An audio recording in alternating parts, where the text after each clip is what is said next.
श्री शिवाय नमस्तुभ्यम हर हर महादेव। भटिंडा पंजाब में गुरुजी पंडित प्रदीप मिश्रा जी द्वारा श्री शिव पुराण कथा 18 जून से वाची जा रही है, जो कि 24 जून 2026 तक दोपहर के 2 बजे से 5 बजे तक आस्था यूट्यूब के माध्यम से लाइव देखी जा सकती है। आज 5वें दिन की 22 जून को शिव पुराण कथा पूर्ण हो गई है। आज की कथा का संपूर्ण सार हम आपको इस वीडियो में बताएंगे।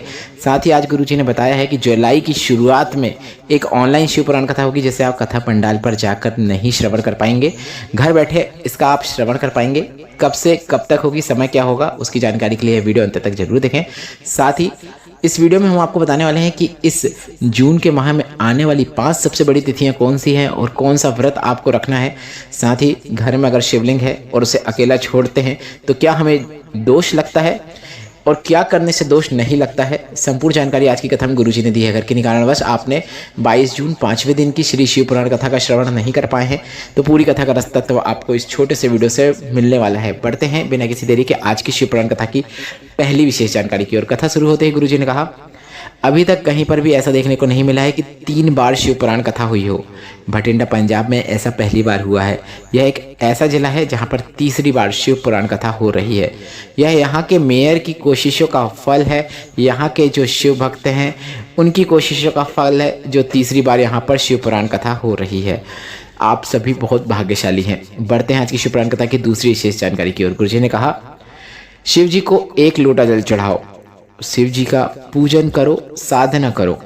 कई लोग कहते हैं कि क्या घर में शिवलिंग हम लाते हैं, उसका पूजन अर्चन करते हैं, पर अगर हम किन्हीं कारणवश घर से बाहर जाते हैं और किन्हीं कारणवश हम उसका पूजन नहीं कर पाते हैं तो क्या हमें दोष लगता है। तो गुरुजी ने कहा, शिव पुराण कथा कहती है, आप ध्यान से सुनिएगा, आप जहाँ भी जा रहे हो वहाँ जाने से पहले उस शिवलिंग पर 1 बेलपत्र या फिर 1 चावल का दाना या फिर 1 बेलपत्र 1 चावल का दाना, दोनों है तो दोनों आप अर्पित कर सकते हैं, नहीं है तो 1 चावल का दाना जरूर अर्पित करें, बेलपत्र है तो वह भी अर्पित करें। यह अर्पित करते हुए श्री शिवाय नमस्तुभ्यम बोलते हुए या फिर नमः शिवाय बोलते हुए या फिर ओम नमः शिवाय बोलते हुए आप जिस उद्देश्य के लिए जा रहे हैं उस उद्देश्य के लिए आप जाएं। आप जितने दिन भी घर से बाहर रहेंगे, अगर पूजन पाठ उस शिवलिंग का नहीं कर पाएंगे तो आपको किसी भी प्रकार का दोष नहीं लगेगा, भले ही 15 दिन हो, 20 दिन हो, 6 महीने हो। बढ़ते हैं आज की शिव पुराण कथा की तीसरी विशेष जानकारी की ओर। गुरुजी ने कहा, पति पत्नी में थोड़ा झगड़ा होना जरूरी है, क्योंकि छोटे मोटे झगड़ों से प्रेम बढ़ता है, पर इतना भी झगड़ा नहीं होना चाहिए कि पत्नी मायके में और तुम घर में और बात होना ही बंद हो जाए। इसके बाद गुरुजी ने कहा, दुनिया का सबसे अच्छा झगड़ा भाई बहन का होता है। ये झगड़ेंगे, लड़ेंगे और एक हो जाएंगे। एक दूसरे के प्रति अथाह प्रेम देखने को मिलता है भाई बहन के रिश्ते में। बढ़ते हैं शिव पुराण कथा की चौथी विशेष जानकारी की ओर। गुरुजी ने कहा, हम किसी के घर का अगर 1 गिलास पानी भी पी लेते हैं तो हम उसके कर्जवान हो जाते हैं, अर्थात हमें उसका कर्जा चुकाने का हक प्राप्त हो जाता है। तो तुम 1 गिलास जल पीने पर भी उसके कर्जवान हो गए।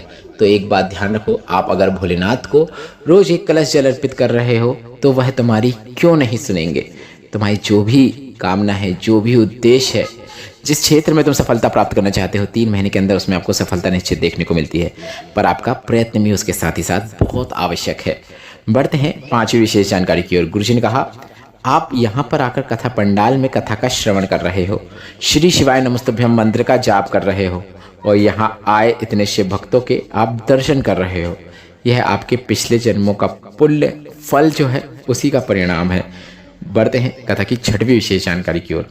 आने वाली जो विशेष तिथियां हैं उसकी जानकारी आपके लिए बहुत ही विशेष है, बहुत ही ध्यान रखने योग्य बातें हैं, क्योंकि बहुत ही बड़ी तिथियां इस ज्येष्ठ माह के अंतिम दिनों में आ रही है। 23 जून जो है ज्येष्ठ माह के शुक्ल पक्ष की 9वीं तिथि है, जिसे महेश नवमी के नाम से भी जानते हैं। इसके बाद 24 जून तिथि है ज्येष्ठ शुक्ल दशमी की और गंगा दशहरा और बटुक भैरव जयंती का विशेष अवसर है। तो 23 जून 24 जून यह दोनों तिथियां विशेष हैं। 25 जून की तिथि भी बहुत ही विशेष है। ज्येष्ठ शुक्ल एकादशी की तिथि है और यह एकादशी निर्जला एकादशी है। साथ ही गायत्री जयंती का भी विशेष अवसर है। इसके बाद 27 जून ज्येष्ठ शुक्ल त्रयोदशी तिथि है। शनिवार के दिन प्रदोष है, तो शनिवार के दिन प्रदोष आने के कारण इसे हम शनि प्रदोष के नाम से भी जानते हैं। इसके बाद 29 जून ज्येष्ठ शुक्ल की पूर्णिमा की तिथि है। अगर आप पूर्णिमा का व्रत रखते हैं या फिर कोई कथा करते हैं, सत्यनारायण कथा करते हैं, तो 29 जून का दिन आपको ध्यान रख लेना है। इसके बाद 30 जून से आषाढ़ का महीना प्रारंभ हो जाएगा। यह दिन आषाढ़ कृष्ण पक्ष की प्रतिपदा की मतलब एकम की तिथि है। तो 30 जून से आषाढ़ का महीना शुरू हो जाएगा और गुरुजी ने जैसा कि आपको बताया है 30 जुलाई से सावन का महीना शुरू होने वाला है। बढ़ते हैं 7वीं विशेष जानकारी की ओर। गुरुजी पंडित प्रदीप मिश्रा जी का आगामी कथाओं का कार्यक्रम में गुरुजी ने नई शिव पुराण कथा की जानकारी दे दी है, क्योंकि गुरुजी ने कहा था कि गुरु दीक्षा महोत्सव और गुरु पूर्णिमा शिव पुराण कथा के पहले एक कथा हम जरूर करेंगे जिसमें रुद्राक्ष के महत्व बताएंगे, और यह कथा जो होगी वह ऑनलाइन होगी, अर्थात इसे आप पंडाल पर जाकर नहीं देख पाएंगे। तो गुरुजी ने आज बता दिया है कि यह शिव पुराण कथा 8 जुलाई से 14 जुलाई तक होगी। यह ऑनलाइन शिव पुराण कथा है 8 जुलाई से 14 जुलाई तक, अर्थात यह 7 दिवसीय शिव पुराण कथा है। और कथा का समय गुरुजी ने कहा कल की कथा में बता देंगे, पर हमारा अनुमान है कि यह कथा दोपहर के 1 बजे से 4 बजे तक आपको आस्था यूट्यूब के माध्यम से लाइव देखने को मिल जाएगी। जुलाई माह की जो दूसरी शिव पुराण कथा है वह 24 जुलाई से 28 जुलाई 2026 तक होगी। यह शिव पुराण कथा 5 दिवसीय शिव पुराण कथा है, जिसमें गुरुजी गुरु पूर्णिमा महोत्सव के अवसर पर शिव पुराण कथा जो प्रत्येक वर्ष वाचते हैं उसे आपको श्रवण करने का मौका मिलेगा। इसे आप कथा पंडाल पे भी सुन सकते हैं, घर पर भी सुन सकते हैं। 5 दिवसीय शिव पुराण कथा गुरु पूर्णिमा महोत्सव के अवसर पर होने के बाद 29 जुलाई को गुरुजी गुरु दीक्षा उत्सव मनाते हुए नजर आएंगे, जिसमें आप सभी सीहोर कोबरेश्वर धाम पहुंचकर गुरुजी पंडित प्रदीप मिश्रा जी को अपना गुरु बना सकते हैं, गुरुजी से गुरु मंत्र प्राप्त कर सकते हैं। अब हम आपको बता दें, गुरुजी ने जानकारी दी है कि सावन का मेला जो कि सीहोर कोबरेश्वर धाम में भरता है यह 30 जुलाई से शुरू हो जाएगा।